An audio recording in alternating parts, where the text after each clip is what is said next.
Coming up next, it's me, Mike Gallagher, right after Chicago's Morning Answer with Dan and Amy on AM 560, The Answer.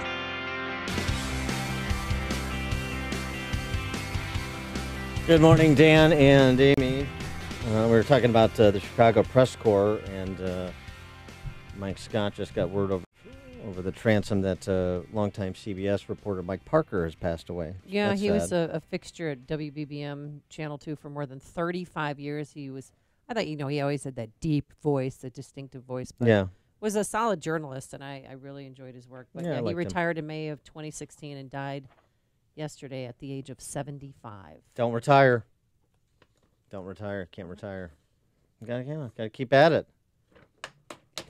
Too You soon, know? Dan. No, that's not a comment on Mike Parker. No, it's just a okay. comment. Generally, I All like right. Mike Parker. Sad to see him, so condolences to Mike Parker's family. All right, part of the election formulation is national security related. Obviously, a lot of discussion over the last 2 years about America's enemies and how to make the world a safer place with respect to North Korea, with respect to Russia, with respect to unrest in Central America and South America. And so does this factor into people's consideration in terms of which party they want in charge of Congress after tomorrow night's election? Well, there's a couple of big issues on the table, Iran and the caravan. Let's talk about them both with Cliff May. He is the president of the Foundation for the Defense of Democracies. Cliff, thanks for joining us. Appreciate it. Good to be with you, Dan and Amy. Why don't we start with Iran? Mike Pompeo saying yesterday that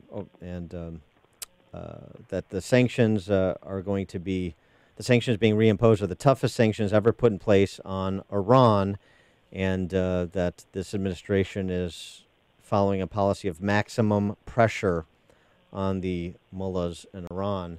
How did you react to the reimposition of sanctions, and what does that mean for our relationship with Iran, and particularly at a precarious time with Saudi Arabia sort of the other pole in the Middle East?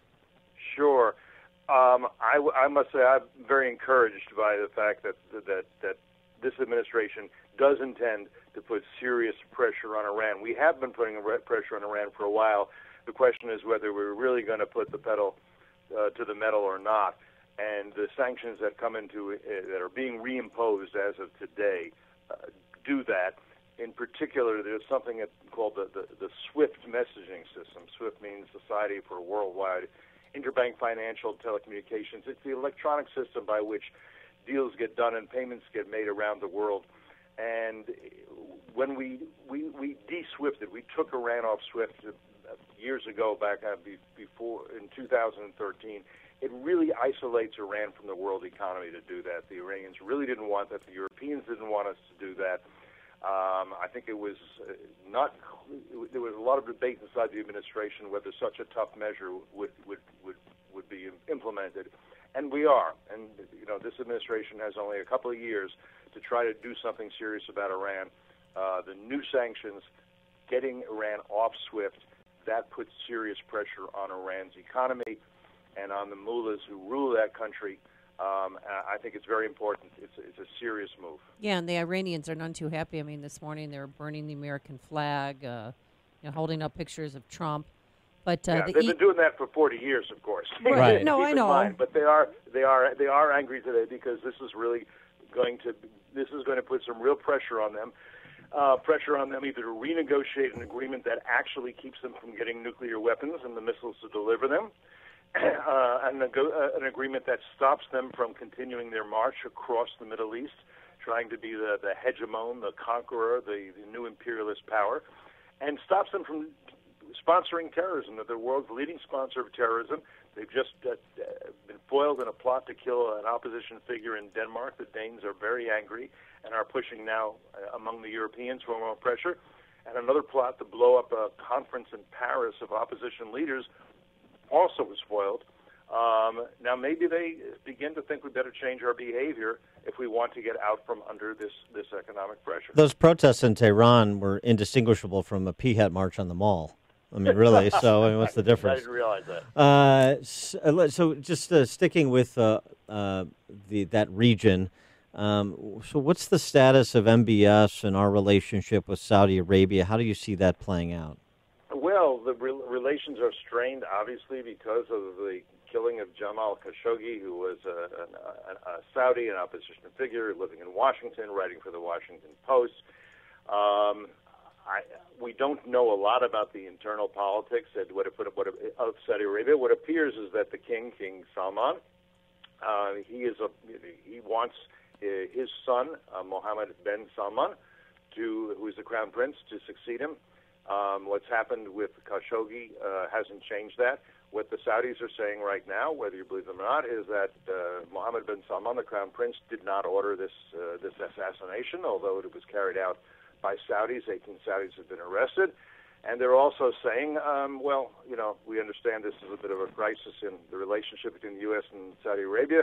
We've had such crises in the past. We will get over it. We have important interests in common, not least in regard to Iran, which the Saudis see as an existential threat.